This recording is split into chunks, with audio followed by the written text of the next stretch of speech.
Okay, last part of section 2.2, proportions and word problems.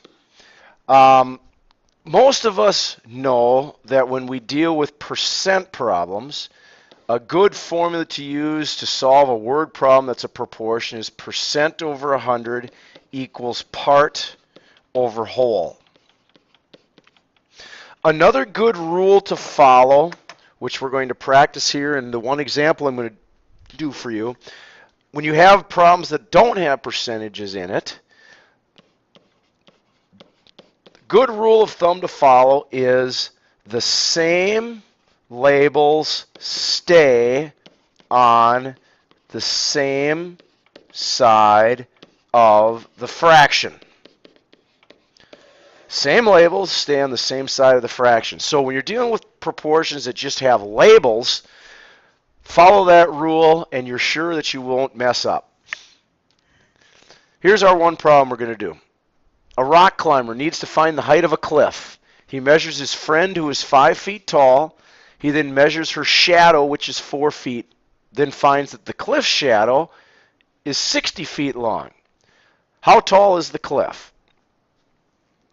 All right, well, basically we have his friend and the cliff, and we're going to compare those two. And we're going to compare them using a proportion with an equal sign in between. Now again, as I talked in a previous video in section 2.1, let's just get rid of all the clutter and just use the information that I know, numerically, the math information. First of all, his friend is 5 feet tall. Okay, so I'm going to put that over here.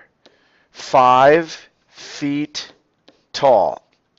Make sure you put the label there. Now, the other thing that we need to know about his friend is how long her shadow is.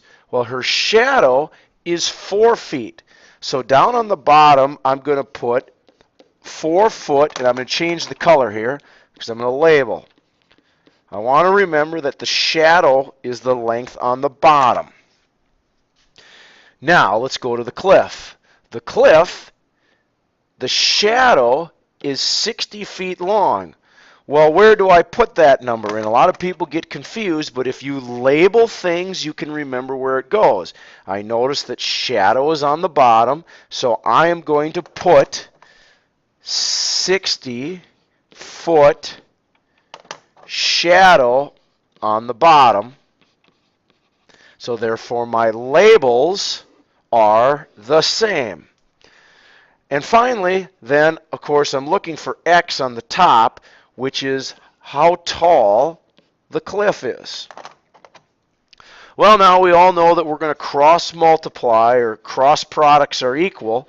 So if I do cross products are equal, I get 4x is equal to 60 times 5, which is 4x is equal to 300. And finally, when I divide those two, if I divide both sides by 4, I find out that x, the height of the cliff, is 75 feet tall. And that should agree with our variable x, which is in the question at the end of the problem. How tall is the cliff? So that's obviously what x should represent.